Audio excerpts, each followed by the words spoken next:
Hey guys, welcome back into another video on the FBTC Rugby channel, and we got a special video, a special guest from a very good person here from Radio Leicester. It is Chris Egerton. How are you doing today, Chris?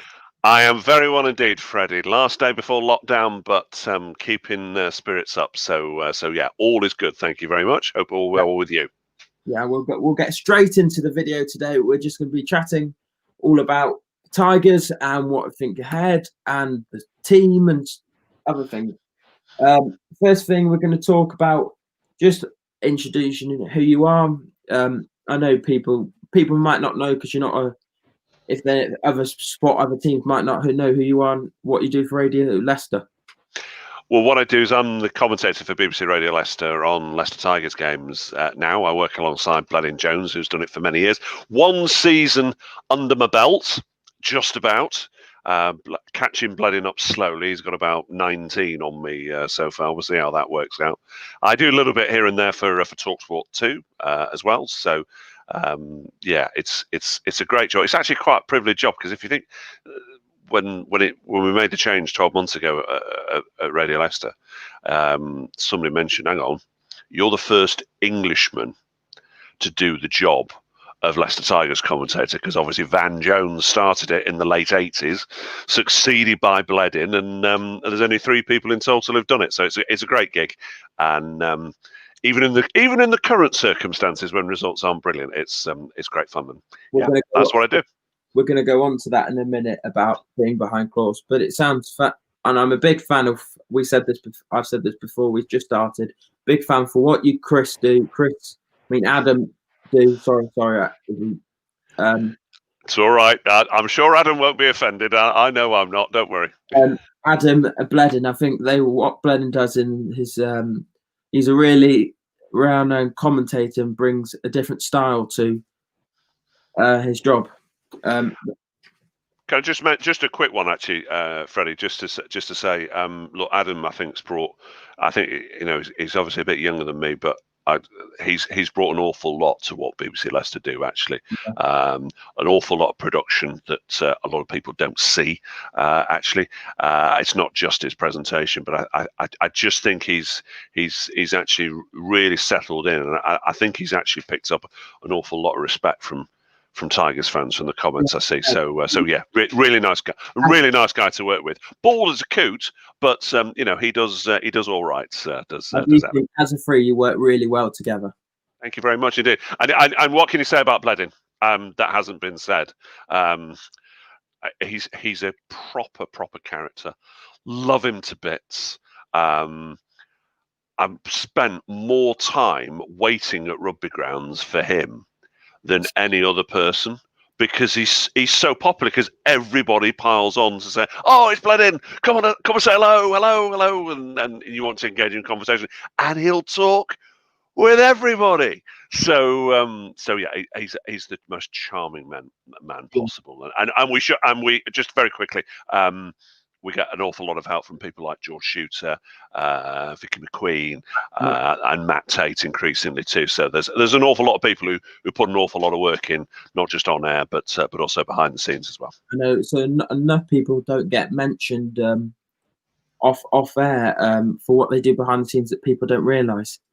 Yeah, and I'm sure it's the same actually at Tigers, which we'll discuss, the amount of work that has to go in to prepare a side. It's not just the coaching staff; it'll be the analysts, and you see them actually. If you go to Welford Road, and I really hope that you do get a chance to go to Welford Road in the near future. Look at the amount of people who are in the press box in where the teams go. There's the analysts. They're putting all the video equipment in, and this is true for every single club. So it's not just your 3 or 4 or 5 coaches at the top. There's a whole back room behind them, without which it would be impossible to run a professional rugby team these days. I know. I'm very lucky. I went to be with Ed Moe, because I was interested early on before, and maybe doing that something similar to what he does. Has there ever been a more appropriately named groundsman? I'm not sure. No, I'm not sure. But I'm very lucky. Was allowed to look around Oval Park. When it was August no, July or August, can't remember. We're last season, and Ed Mo took us. We met Welf Road and had a look at all the press boxes and all ran around seeing how everything worked. And I had a chance to go behind the scenes with BT once. Very lucky too to do that. To be honest, you mentioned Over Park. You've probably seen more of it than I have. Because what happens in the week, one or two people might know this, that the weekly press conference, I don't do them. Adam Whitty does them these days. It revolves around the schedule at Oval Park, but the press conferences don't take place on site. It was something that Richard Cochrane, probably because he didn't want journalists hanging around Oval Park. In fact, there was a story once that the same room we used to use at Oval Park about 15 years ago was also one of the meeting rooms. And apparently one time the whiteboard was still in there, and only a few journalists clocked that on the whiteboard were all the tactics for the weekend. So after that, so the legend goes, Richard Cochrane said, right, they're not coming in anymore. So now we do it at Obi Town across the road. So yeah, this is going a bit off record to Tigers, but I won't say how well Richard Cockcroft's doing with Edinburgh. Oh God, yeah. Do you know what? It would not surprise me in the slightest if, when Gregor Townsend has run his race at Scotland level, the pressure to appoint Richard Cockrell as Scotland coach will be really, really tough to avoid. I'm sure that's what he's doing. And yeah, to get to quarterfinals, wasn't it, in European Cup? Very unlucky. They just did. They weren't as good as on the day. I think a bit of Cordero magic for Bordeaux just won them the game on the day. Really. There's a lovely tale about Cockrell at Edinburgh on one of his first training sessions. I think it sums up the man, actually, to be honest. That apparently, I don't know if you've been to Murrayfield. No, I haven't had the opportunity. Okay, well, they're building a brand. It's so vast, the site's not just the stadium. It's so vast, the site on the edge of Edinburgh, that they've got plenty of room now to build a small club venue, about 10,000 capacity, which is what they're doing. But what that means is the meeting rooms and the little training centre for Edinburgh is on one side of the stadium, but the training pitches, which the international sides use as well, that's on the other side of Murrayfield. And when Cockrell first turned up, apparently, he saw all the players getting in their cars, as you and I would do, to drive round to the other side. He said, stuff that, you're walking. And made all of the squad go together to walk round to the other side of the pitches. That's the level of detail to set the culture right that you probably need as a professional coach these days. Yeah, I do think we'll come on to about Chris. I mean, Steve Ballquick later on, but I want to let's move on to about closed doors, because you've been at the games.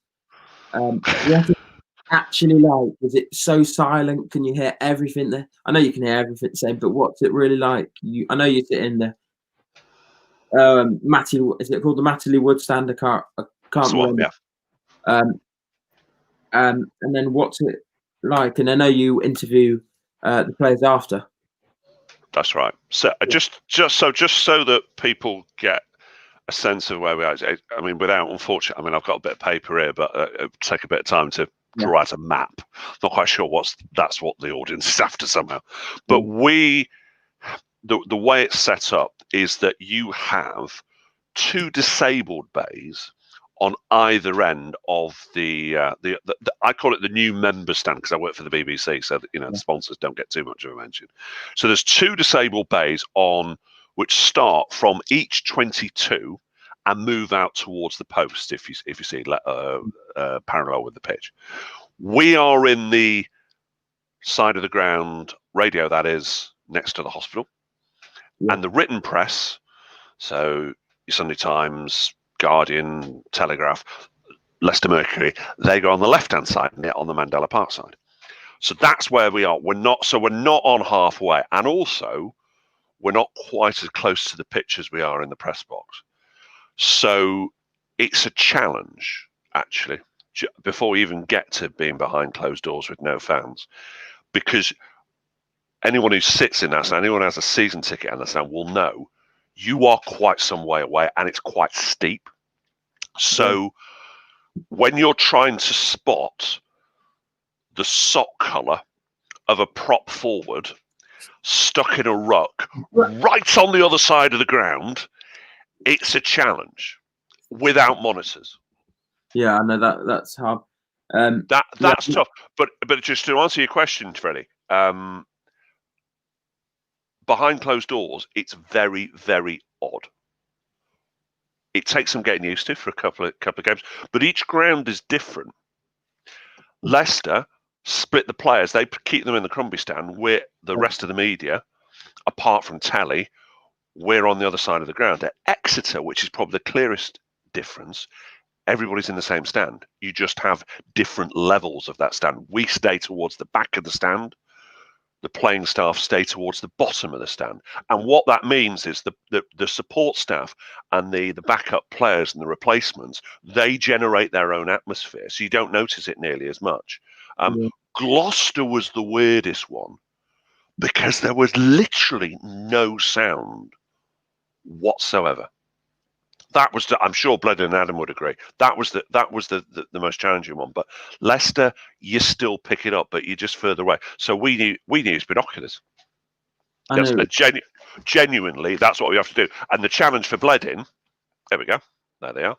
Hopefully I take the caps off. And the challenge for Bledon is to make sure that he holds the microphone and his binoculars at the same time. And if he has to choose one, choose the microphone, which he doesn't always do. So yeah, it's interesting, but you adapt, don't you? You get used to these circumstances. Yeah, it's interesting. But the thing is, I wonder what's going to happen if this is how they're doing at the moment when fans eventually do come back. Well, yes, but I think we've been put in the stand for very different reasons, knowing that there are no fans in the future. Now, if we get, and this is a very moot point at the moment because there is talk, I noticed in the Times this morning about a sports recovery fund that's planning to be set up by the government at the end of the month. But you could easily see them saying, right, well, we'll allow you to bring in some fans on your own. If you were to have, say, 25% capacity, which at Leicester would be something like 5,000-6,000 fans, you're all going to be spread about. You're all going to be in different parts of the stand.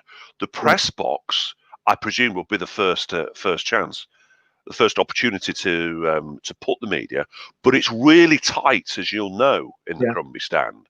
So maybe you're looking at issues there of numbers and spreading people out, but we're not out of the woods of this by any means. So you just hope that essentially we can find a solution sooner rather than later. Yeah, I just hope we can, me and other Tigers fans too, can come back as soon as possible as it's safe. Well, and trust me, we want you back as soon as possible. We do feel very privileged, actually, and rather lucky that we get to go because, especially now that we're going to continue in lockdown like this, it's a real blessing for us, I have to admit. Yeah. I do think, and the players, what I've spoke to some of the players, I do think they are really missing people. Not obviously the people that come in, won't feel like people like Ben White I've spoken to, and they are really missing them. Do you know, I wonder what you think of this. I've been actually very impressed with the intensity of all the teams actually in the Premiership, the way that they've approached their task. I guess it's the emotional rush, that support that you normally get when the stands are full that maybe players are missing out on. But I've not noticed it that much on the field. I do wonder sometimes. I remember us saying on air actually when certain selections have been made, you do wonder if they might not have been so bold in rotating the squad had there been 20,000 Tigers fans waiting to cheer them on. And the pressure would have come off. Absolutely. Oh yeah. And I'm thinking of Bath especially there, that first home game of lockdown. Yeah. You know, would they have picked such a rotated squad in front of a packed home stadium? I wonder about that, but I think if you had a midweek game on a Wednesday like they did Irish, they would go for that, like they did, and they would have had to rotate on Saturday away at Gloucester, I don't think the fans would have minded that much because they've known they've had a game in midweek where they'd rather see their big players at home where they can watch them big. So say George Ford starts on Wednesday, rest on. Don't think the fans mind that. Well, this is what the French do, isn't it? They Yeah. get this reputation by picking strong home sides. It is a cultural thing. They do think, I guess, well, make sure we win our home games and we'll have a dart, if you like, on the road. With us over here, it's more a case of, well, it's a game. We're going to go all out, and we'll do what we can. I wonder if that culture is slightly blurry, and it will be interesting actually to see what Leicester do next season, because as we both know, Freddie, the away record for Leicester is awful right now. Last away win wasn't it Northampton? Northampton and that famous game at Kingston Park against Newcastle. Those are the two last away wins, apart from Calvisano, in anything. So they've got to prioritise the home form. Did we not win any games away last year? Calvisano away is the one I can think of. I don't quite have my notes in front of me.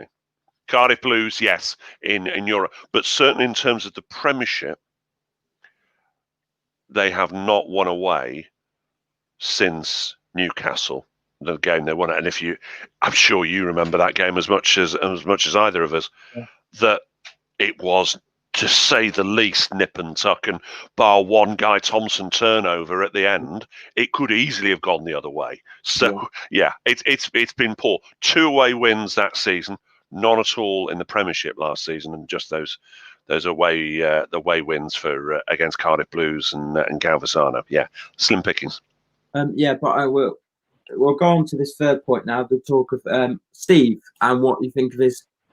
We'll go on to Rob later, Taylor later, and what we're going to have a look in. I've said that before. What do you think of Steve and what he brought to this team at this very moment in time? Well, it is a fascinating conversation, actually, about Steve Borthwick. And that's not as much about Borthwick himself. Yeah. It's more about what's been invested in him. Because he is an excellent forwards coach, an excellent number 2, and has shown it at England level. There is no doubt that England's rise from post-2015 World Cup to beating the All Blacks and then coming within 80 minutes of landing a second World Cup, Borthwick has to take his part of the credit. So there is that. However, he's never been a number 1 before. Yeah. And you need to have that structure in place to get things right. Now, as an individual, I've interviewed him a couple of times. I think it's pretty obvious that he doesn't exactly treat the media with the greatest love in the world, to put it mildly. Comes over quite a bit then. Yeah. But what comes over is an intensity. Yeah. A very, very dogged sort of intensity about him. He's not someone who will share his emotions. I don't think. I think he's someone who very much keeps his cards close to his chest, certainly in public. But I don't think he brooks any disagreement. And from what I hear, he's very, very driven in that respect. I'm intrigued to know what bits and pieces he's picked up from Jones, because it wasn't just with England, of course, that he worked with him. He obviously worked with him in Japan, and as when Eddie Jones was briefly in charge of Saracens. As you know, I'm working on a Tigers newsletter, and I think when I launch that in a couple of weeks, I think one of the things I'm going to look into is what Borthwick has brought to the club. I think he comes with a very defined set of ideas on how the game should be played, and how that shapes up in terms of getting Leicester higher at the table. I am fascinated to find out, because I mentioned on the Leicester Tigers Rugby Show when he came in, nobody really knows what's going to happen to Leicester if this doesn't work. This is it. Yeah. You've seen all the coaches moved around. We're seeing obviously Rob Taylor go, which we'll touch on in a minute. But if Borthwick doesn't work out, you would be legitimately worried about Leicester and what happens from there. There are other issues to deal with, which is probably not right to go into now.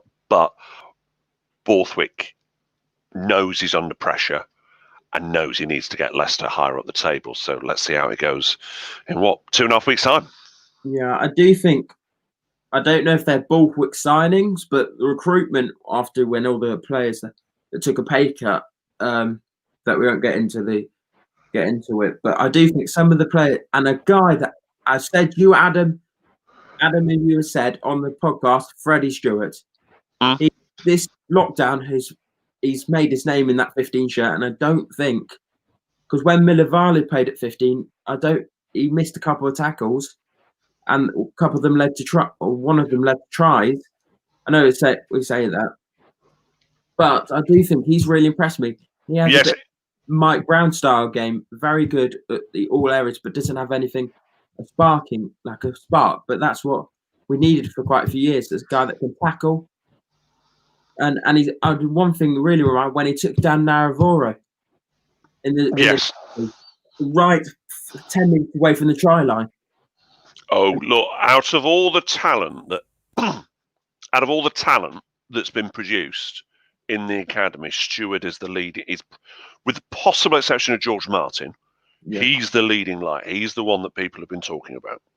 And it's not just that defensive line. I know I remember the tackle on Naravoro myself as a one-on-one tackle to bring him down, and in a situation that it had to be completed. That was a sensational bit of work. But it's not just his defensive work. He's terrific under the high ball as well, let's not forget. But it's more about the way also he cuts into the line. I mean, at 6'5", 16'10", I'm pretty sure he's the tallest fullback in Europe, not just the Premiership. So you think that he's got that physical sort of presence.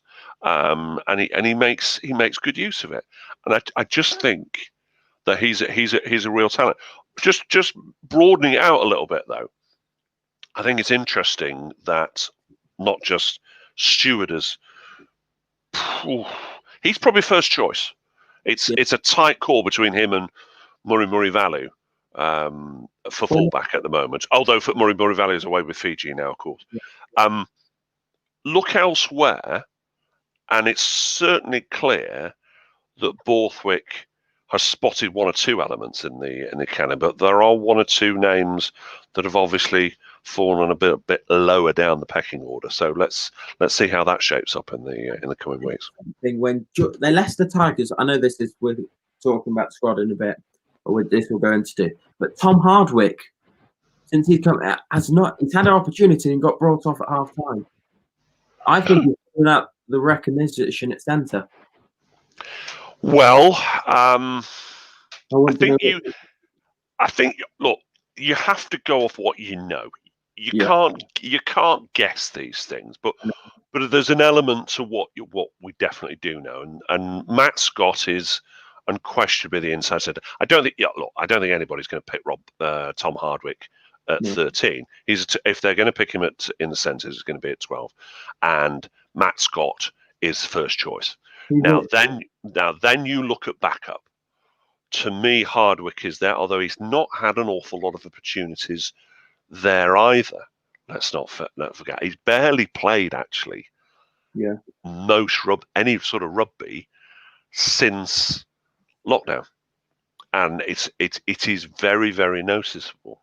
So I just wonder how that is going to take shape over the next few weeks, because I think he's got plenty to offer Hardwick. There have been questions about his attitude, a little bit of a Jack the Lad on the field rather than anything off it, from what I'm told. But then that comes into a debate about how much does a coach set the game plan and insist that it's carried out, compared to players being allowed the freedom to play what's in front of them. I do think another error, and this is something I don't know if he probably is trying to improve on. He just lacked at 12 a bit defensively. Tom Hardwick, yes. And the interesting thing is with Scott is that he comes with a reputation for scoring terrific tries and scoring a lot of tries. And he did so when he was with Gloucester in the Premiership. Got a terrific record and handy record too at Scotland level. So and with Edinburgh, of course, as well. So there's that there, but he hasn't really had an awful lot of opportunity to do that because Borthwick, in particular, has been insistent on putting combinations together. I think setting up a rather defensive setup first, so that then, in football parlance, they can build from the back there. But I'm looking at the fixtures now. Scott started against Exeter, and bar those midweek games where they had to rest their squad, nobody else has had really much of a look in. So Porter started against Bath. You've got Hardwick starting against Gloucester, but was hooked after just over half an hour. And then Porter and Worth have also had goes too. So there's a lot of, I don't know quite if Tigers have filled that spot. But what I would say is, until Maroney gets there, I think the problem position for midfield for Leicester is 13. No, because no one has really filled that spot at all. It's been a mixture of Towter, Worth, Kelly, Murray Vallow, of course, played there at against Harlequins on the last day of the season. They want Maroney back. It's a real shame he's got this little niggle coming back from Argentina camp, and they really would like to get him in as soon as possible. I would suggest to put a bit of edge there. You wouldn't be surprised, would you, if during the course of next summer that Leicester were in the market for maybe one, possibly two centres? Yeah, I do see that happening, and I've just seen like this was ages ago when we were looking for them, but they've always been on the market looking at Hugh Jones. Yes, they've always been in, and I think that's someone, if they can fit it in, and if they can, I think he might go from Glasgow because he wants to, apparently. Don't know. This is just speculation. I'm not going to say, but I think they have all. It's what if there's multiple rumours about Leicester being looking at him. I think they have an eye on him. Yes, I've heard that. Less so in recent times, but certainly in the last couple of years that he has been a name that has been mentioned to come with Leicester. But I wouldn't necessarily be fixated on one particular player. No. I think Tigers need depth, clearly. Yeah. And sometimes as well, I think you can be a little bit blindsided by looking at your other options. Maybe Leicester have been a bit guilty of looking too often at outside in terms of recruitment, and maybe we need to see one or two centres coming through the academy. I think they'd love a young centre to emerge. Aspen Robinson's injury didn't help them either. Let's not forget either. He's been out for some time, and when he does come back, it'll feel like a new player. But it is something. It's probably the area where Leicester needs to grow. And let's bear in mind, some of this is self-inflicted because they let go, for various reasons, 6 centres during lockdown. Villiers, Thomas, Forsyth, Eastman, Reid, and a certain Manu. You can't sustain that level of churn. You just can't. And no Reid. Yes, no Reid, absolutely. Who seems to be doing okay in the top 14 now. Yeah. So he's settled in okay. Ajon, I think it is, isn't it? I can't quite remember. They need something there. Scott, yeah. I think Scott's got something to offer. I think with him and Maroney, I wonder whether Towter is a long-term option for them. I think he could do a job in the short term. But let's see what happens. One of the things I have learned is that you can't condemn players. You've got to be fair. You've got to give them a chance. There is plenty of opportunity for Towter to kick on. But at 30, there's always going to be a question in your mind that, well, how much longer can we can he produce? So let's see what happens. Yeah, and we'll move on. I do think, and I'll just speak about, I think Guy Porter did impress me when he played. he's a guy that did impress me. I don't know about you, Chris, but he's impressed me when he played. You're not the first person who said that to me. I'm not entirely convinced. Porter, of course, was at 12, wasn't he, against Wasps, and that was a bit of a horror show defensively. Him and Kelly missed an awful lot of tackles that day, and I do find it interesting that apart from half an hour against Saints, he hasn't really featured since then. And we're told that he's recovered. I might be wrong in that. I think he went off for a head knock, didn't he, in the derby? So yeah. Look, let's see how it goes. Again, he's a relatively youthful player who's got time on his side, plenty of room potentially for him to develop. But yeah, there's people are interested to see what Porter can produce over the next few months. And I do think, I think Zach, just go over this. Zach Henry, I think, could be a bit like Max Malins in a way. We saw that with Bob. I can't say Bob Billa or whatever his name, Diaz Bonilla.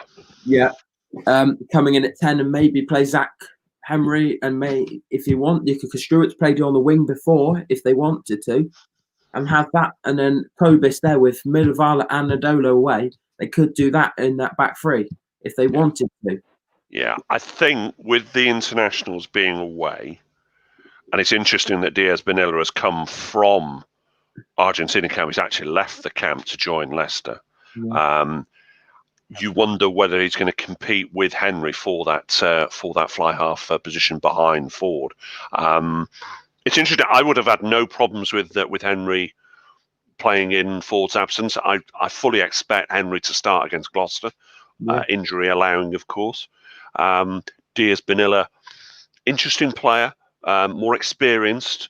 Henry, you make the comparison with Mannins. I mean, Henry's a little bit older than Mannins is these days, but he does have that little bit of flair. But the difference for me is that whilst he has a bit of flair, he doesn't seem that flaky, and I think that gives real confidence going forward. And once he settles in, I think they could get a lot out. So I think we've certainly solved the issue of who plays when Ford is not around. It's Zach Henry, and let's see how Diaz Bonilla gets on. Hopefully, Ford hopefully gets better. His injury's okay. Well, I don't know if he's injured. Well, I think he didn't have a bit of a clean out during the break. I don't know if he's injured at the moment. We haven't yet quite had a chance to speak to him. There was precaution, and they didn't want to take the risk again. Yes. Who was it? Italy. They didn't want to take the risk. Yeah. Sorry, Ford. Yes. But with the amount of international rugby that you're going to play over the first part of the season, you need minimum a second fly half, and then you're looking for perhaps a young fly half to come through. Now, Leicester are in a decent spot because, given the collapse of the Argentine rugby union, they're going to have Diaz Bonilla, a very experienced third fly off, and maybe more than that. So, look, I'm not worried. I think as soon as Ford is fit again, he'll go in. He'll go back to England, and we shouldn't really complain about that too much. Yeah, I do think and we've been very lucky with him with not getting injured. This is it, and let's be said. I wish I'd mentioned this more on commentary, to be fair. Ford didn't have a great game against Toulon in the semi-final. No. But he virtually not single-handedly, but he played a very leading role in keeping Leicester up. He was terrific that season, week in, week out. And even though it's a semi-final, I'm not going to condemn the man for having one game when he's got so much credit in the bank. And none of this, I'll say this, but not many players, most of the players didn't play well on the day. No, and he wasn't on his own, was he? He really wasn't on his own. So look, I thought Toulon were beatable. I mean, there was one press report that said, Leicester Toulon were far superior. No, I don't think they were. I think there was a difference. Yeah. There was a difference. But bear in mind, Toulon were top 6 in the top 14 last season, or were certainly competing very strongly before it was cancelled for the campaign. So I thought there was a bit to get encouraged about in the performance against Toulon, because I think they were there, and they were certainly in it with 20 minutes to go. If the kick finds the corner from forward rather than going dead, what happens there? We'll never know. Yeah, but we'll go. That's back. We won't speak about 9 because we have such good quality in that 9 position. Not quality, but they have good depth. There's potential. There is potential. Now, I'll say it. There is a bit of rumour around Richard Wigglesworth coming to Leicester. It's there. It's out there. I think there's an element of truth about it. Now, the only question is, does Wigglesworth join as a coach, as a player, or as a player coach? You would be mad if you didn't want to use him in both capacities. Remember that he was defence coach with Canada during the World Cup. Yeah. As a short-term option only, because I mean, what, 36, 37 now, Wigglesworth? Would he make an impact? Too blooming right he would. Is it unfair on Ben White? Probably, which is why I say a short-term option. But how much could White learn from having Wigglesworth around, and not just White, the likes of Van Poortvliet, Johnny Law, Sam Edwards, who's come through from the academy this season? Would they benefit from having Wigglesworth around? Yes, and he's not going to be there forever. And it might just be that Borthwick sees that he's got an option of someone he knows very well indeed from England and Saracens days, someone who fits into how he wants to play the game. You could see that being a very viable option, but we'll see. Yeah, and I do think we'll move on, but I do think I'm a big fan of. I don't know about other people too, but I'm a massive fan. I was when Simon broke through. I preferred the game Simon played, but since more Ben White's played now, I'm a bigger fan of Ben White. Yeah, it's really unfortunate for Harry Simmons, because if you were going to play Ramos, it all depends on what game you want to play. Yeah. And if Leicester wanted to play a game where there was lots of sniping runs, there was lots of contact, you almost had a 9th forward in scrum off. Simmons is your man. Yes, he's had some injury issues, but that's his game. His problem is that his box kicking is not quite on a level with White at the moment. That's why he's got the chances. That's why Van Poortvliet has got ahead of him in the replacement. And that's why he's looking now at maybe changing his role to playing in the back 3. You hope he's going to be able to make a career of it, but with 5 scrum halves on the books and potentially Wigglesworth as well, then let's see what happens. He did impress me when he played on the wing there. He looked, in a way, a good wing. His box, his chase was good. His high ball was good when he played. Don't know about try scoring because he. But on a concept, he looked good on the high ball, and he looked. He looked when he overall looked good. But we'll get into the forwards, and I do think we'll go to the back row. This back row now, when Taufua comes back, we have a really strong back row. Yeah, we're getting into sort of territory here where it's a question of what do we expect from Leicester. I mean, like depth. Yeah, depth in the back row, and that for me is one of the unknown questions, because yes, Taufua is going to come back for his surgery. He's not going to be back for the start of the season, mind you. Yeah. Along with Lavanini, let's not forget that. Weezer is in the country now. Weezer's in the country. And he's going to be a key player. I mean, he's a serious ball carrier. It'll be interesting to see how he adapts to English conditions. But there's also Carl Brink as well. And they're going to get him in slowly. Yeah, you would think so. So they're not...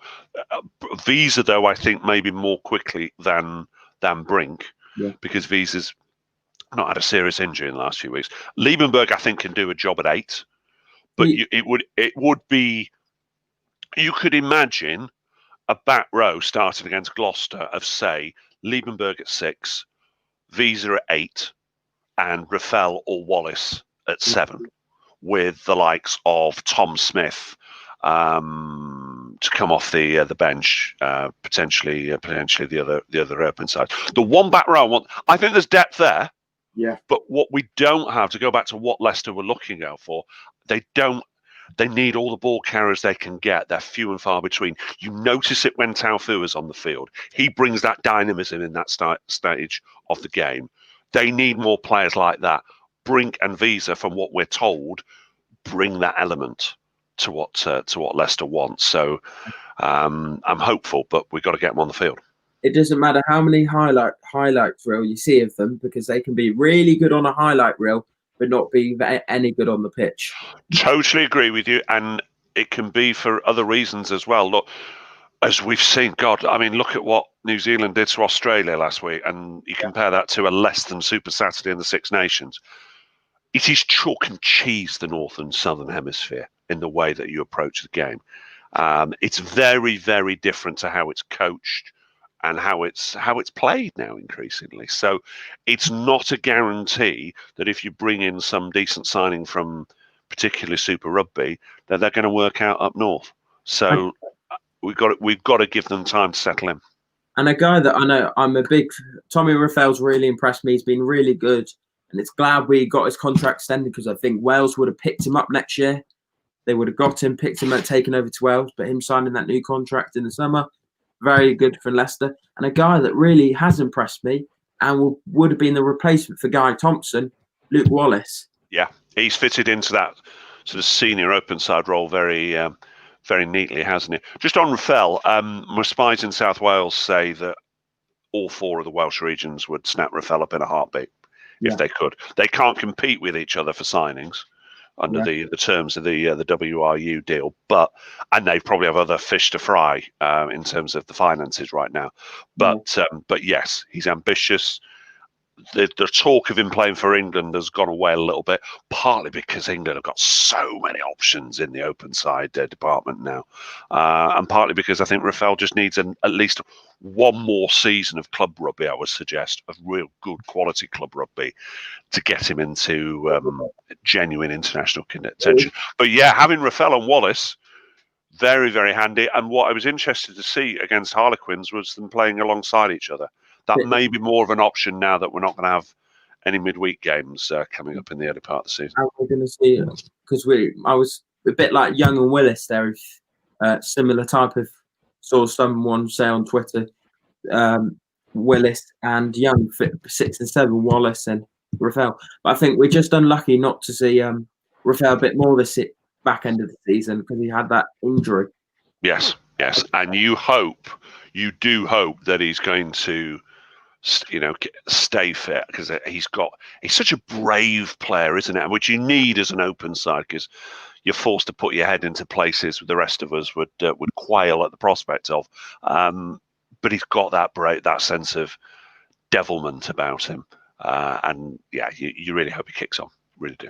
I don't think we have I don't think we have a 7 like that in the squad, and we don't. He's good at tackling. He's good at turnovers.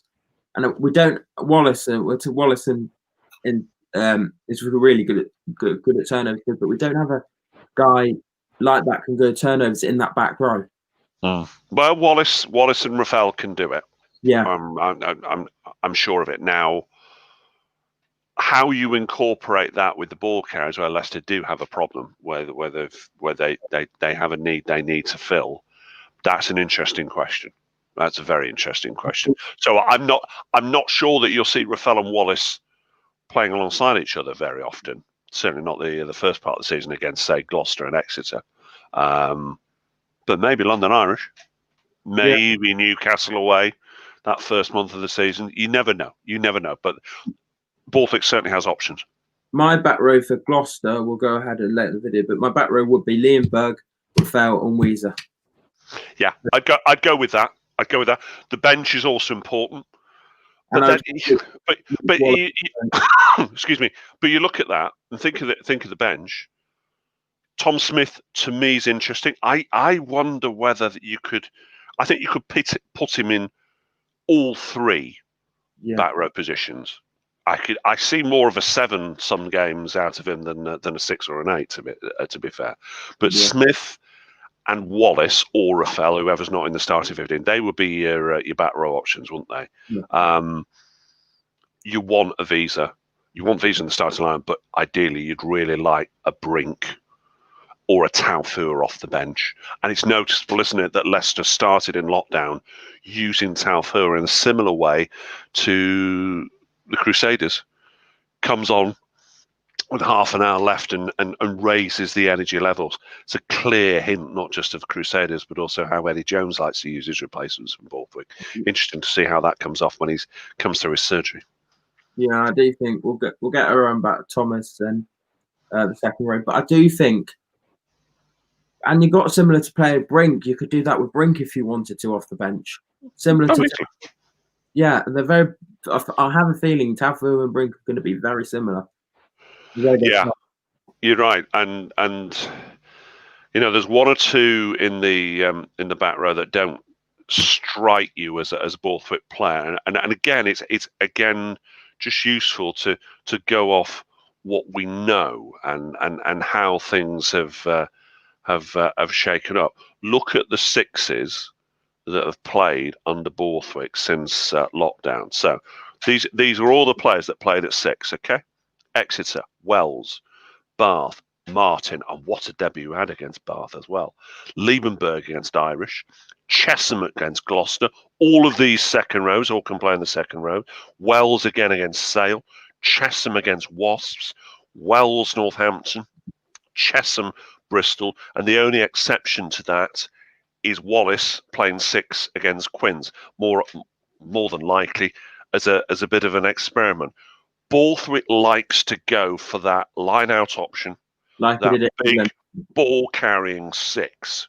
So, will we see Liebenberg in that role? Possibly, although he didn't play there that much. He's played more at 8 than he has at 6. And I have a feeling that's to do with injury too. It is, but it's not that much of a shift, and he's played a little bit of 8 at Super Rugby. It's certainly not a strange position for somebody who plays 6 regularly, or indeed second row to play. There are certain technical elements to it. I don't want to downplay that, but I thought he was all right against Northampton, and to put it mildly, and he played well against Sale. And I do think it's noticeable that out of all the back row replacements, Liebenberg stayed on the field in all 3 occasions where he played it out. Yeah, I do think, and a guy will speak about Wells that can play in that back row, and a guy that unfortunately did his ACL with Martin. Yeah, he has. The prognosis is better than, if you completely tear your ACL, then you're going to be out for 12 months. I mean, he's had a little bit of injury issues, Martin, which is why one of the reasons why he's not made the mark until recently. But he should be back, I'd say January, I think, for Martin. And I do think it's obvious to say, isn't it, with Borthwick being former lock, you've now got serious options in the second row. And trying to squeeze all of them in, it's going to be quite a challenge until we get, before then, we've got to get Lavanini and Martin back fit again. So Wells and Green will almost certainly start against the Cherry and Whites, but then you've got Henderson, Chesham, and 1 or 2 others to come after that. Yeah, I do think it's been very interesting to see what Borthwick, and I think that 6 is what Borthwick likes to do. What he did at England with Eddie Jones or whoever picked Eddie Jones will pick team, but it seems a regular occurrence. They had Laws and Atoje at 6, and that has come across, it seems. Look, when it happens that regularly, it's not a surprise. It's not a shock. It's by design. Because if it wasn't by design and it wasn't working, they'd change it. So, that seems to be the way that Borthwick wants to play the game. And to be fair, we need, if Leicester are going to kick on, they need that extra bulk up front to start dominating sides again. And it's got to happen, otherwise they're not going to get back on terms. Before his ACL injury, Eddie Jones liked, apparently, George Martin. I'm not surprised. He was going to be one of his, what Manga was, Mitchell last year. I'm going to stick my neck out a bit. Barbary at Wasps, hell of a player. Yeah. Hello, look, he's at a different club. He was terrific against Leicester, and he's played fabulously actually since then as well. He's a proper talent. Yeah. And he'll play. And imagine him in the in the front row when he moves up to Tuchel, which I suspect he will at some stage this coming season. It was so unlucky for Martin to get an injury in the game after he played against Bath, because I think he was just as impressive in his own way. So much energy, putting tackles in, line out. I thought it was fascinating that he was the main line out source in that game. So not only did they like what he did in the loose, they gave him the responsibility to win the line out ball, test him out, put him under some pressure, and he came through with flying colours. You could easily see him. Now this is a bit of a call, because I think Wells was Leicester's player of the post-lockdown period. Yeah. It's not impossible to imagine Martin being a regular starter in the same way that Stewart is at fullback now, come the end of the season. Because I wonder whether Lavanini will be a long-term signing. I wonder. There were lots of rumours that he was going to move on and join Camacho at Stade Francais during that period of when we were dealing with the pay cuts. Well, I wonder whether you might be able to use his money elsewhere around the squad, because I don't think now second row is an area where they're lacking. It'd be interesting to see how they go, because Lavanini does give you plenty of ball carrying now. But Martin looks to me the real deal. You just hope he stays fit. I have a feeling Lavanini's money, for some reason, is going to go on the money to Montoya. Yeah, that might be an area where they're looking to move around. But who knows? Look, the whole signing business, these things are lined up months in advance. Yeah. That's why I've been saying for about 6-7 months that Montoya is coming to Leicester. They as far as I'm aware, when he leaves Western, he's on a 1-year deal with Western Force. Yeah. And I strongly believe still, even now, that he will end up at Leicester after that. Because Leicester just have too many hookers at the moment, but that's not always going to stay the same. No, I have a feeling Jake Kerr could be off though. Well, we'll see. We don't know. It's not separate. Look, 6 months ago, who thought Charlie Clare was going to get as much game time as he has done? And arguably, partly because he's one of the heaviest hookers in the at the club. I think he's even heavier than Tom Young's. He's number 2, or he's certainly competing very strongly with Kerr to be that number 2, with Mamikashvili obviously very much waiting in the wings to get stuck in. We haven't really seen what Mashkali can really do. Yeah, no, not at all. 15 minutes against Bristol in a dead game, isn't it? That's what we're going to. And he's away now, obviously with Georgia, and he'll be away for the first part of the season as well. So, let's see what happens. But I think we have soon we've got Young's, Kerr, and Clare still there. But we have that, or not that, but we got hookers there. It's. I think hooker long term is one of the positions that Leicester are keenest to sort out. Yeah. I mean, Tommy Young's club stalwart, fabulous contributor to Leicester fortunes down the years. He's 33. He's on a 1-year contract. It's his testimonial year. Turns 34 in January. Yeah. How much more? How much longer can he go? Are we looking at 1 more year? Are we looking at this being the end of Tommy? We don't know. We don't know. He may well know, but you've got to give him the credit to say, this is what I want to do. And when he's not there, we miss his leadership.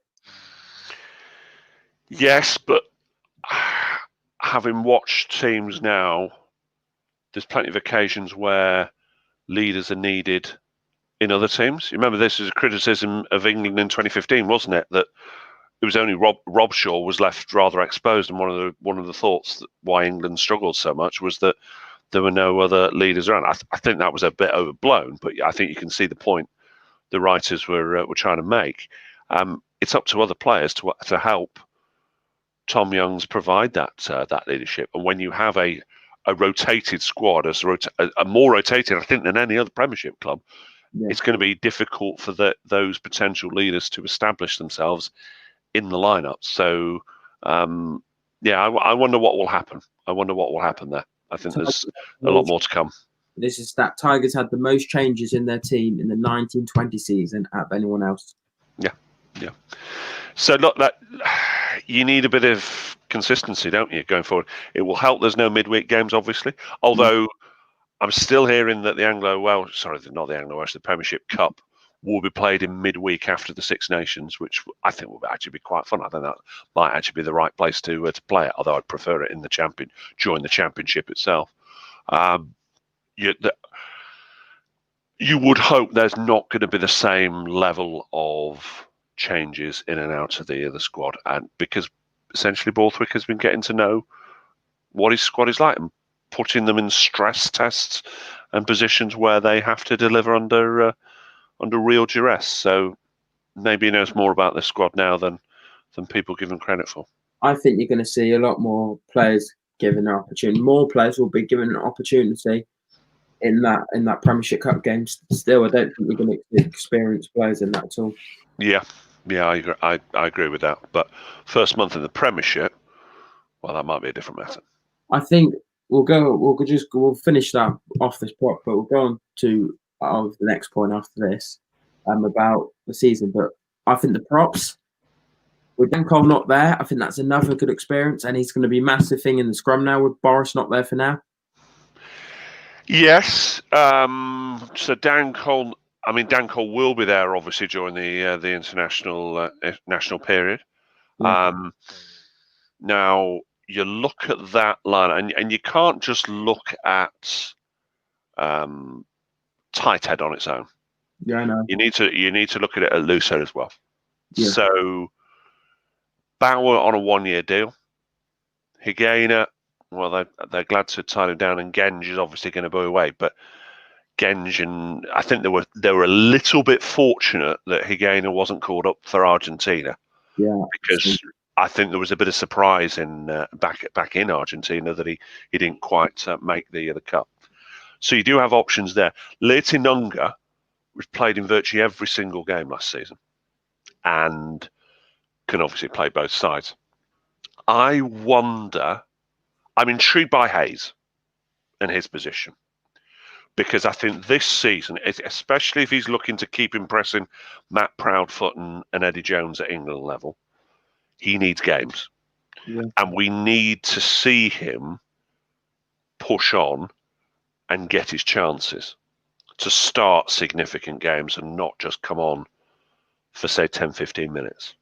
Now, you look at his game time, as I'm sure you have, started 3 games since lockdown.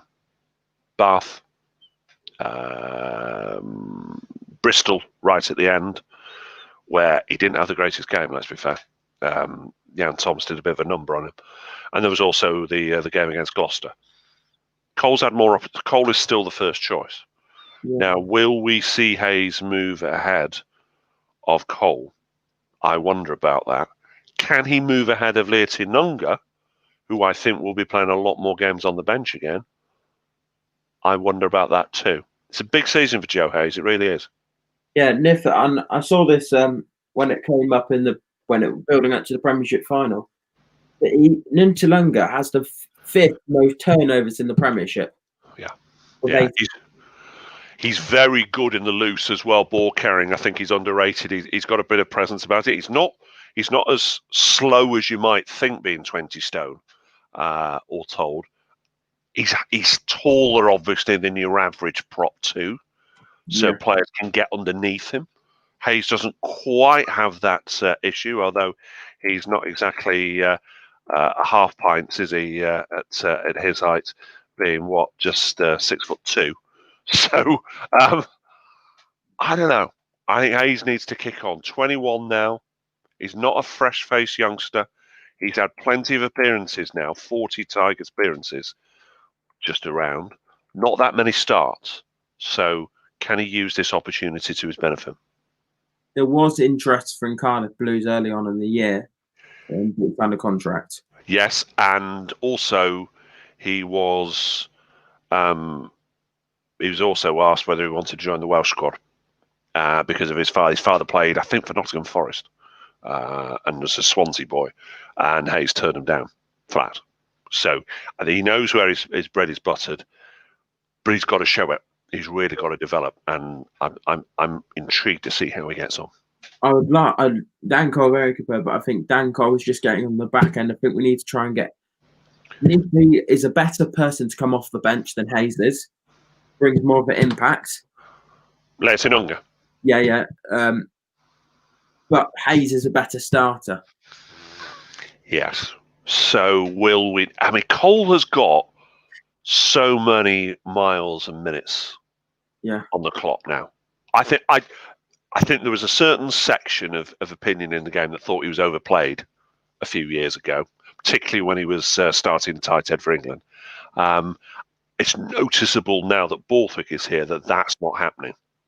So Borthwick, Cole, you look at his last 3 games prior to lockdown, or 3 out of the last 4. Bath away, Cole came off after 77 minutes. Wasps at home, 71. And then at home to Worcester came off after 71. Here, this season, after lockdown, Cole starts against Exeter, off after 62 minutes. Same against London Irish. 51 minutes against Sale. 63 minutes against Northampton, and 44 minutes against Harlequins. So he's been a bit more lightly raced. And that can only be a good thing because we need Hayes and Letinunga to get the opportunities, particularly Hayes. I think, and this is moving over back to the loose head though, he can play both positions and a nappy, but if we have injuries, say because of Fakunu Giena has had injuries in the past, that I do think he can cover both sides, and that's quite useful for Nippy. But I do think they were very lucky. And the reason is apparently, according to the Argentina, someone over there saying, the reason he wasn't picked is because he hadn't had enough game time than the other prop they chose. This is it. So yeah, you and with Genge being away with England, obviously for most of the first part of the season, again is going to get opportunities. So he's got to try and make sure that he uses that, and all being well, he will. So fingers crossed. Hayes is going to be on the bench, and probably Neffy's going to be on loose head. That's probably going to be. Excuse me. No, I think they'll go with Higuaina because I think they'll have had him in training now for a good month. I can see them going with him to start with, but we'll see. We'll certainly see. I think Neffy will be on the bench and Joe Hayes will be on the bench with Dan Cole starting. Cool. Yeah. Yeah.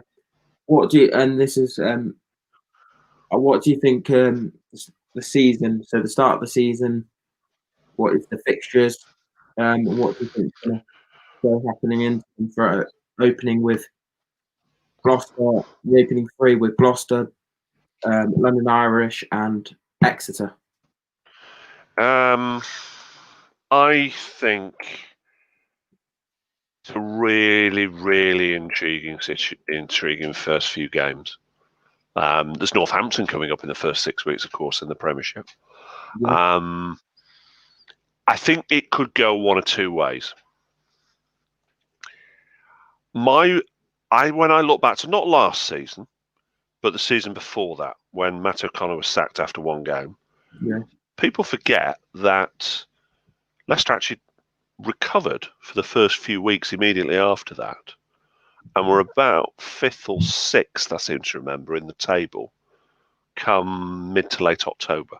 Now, obviously, after that, they went on a horrible run, which sank them further and further down the table, leading to that game at Kingston Park. Now, I think Leicester need a decent start this season as well. I think it would just change the whole dynamic around the club. And you look at how these games go, just in terms of the opposition. They have got those 4 games, as you mentioned. Gloucester at home, that could go either way. That really could go either way.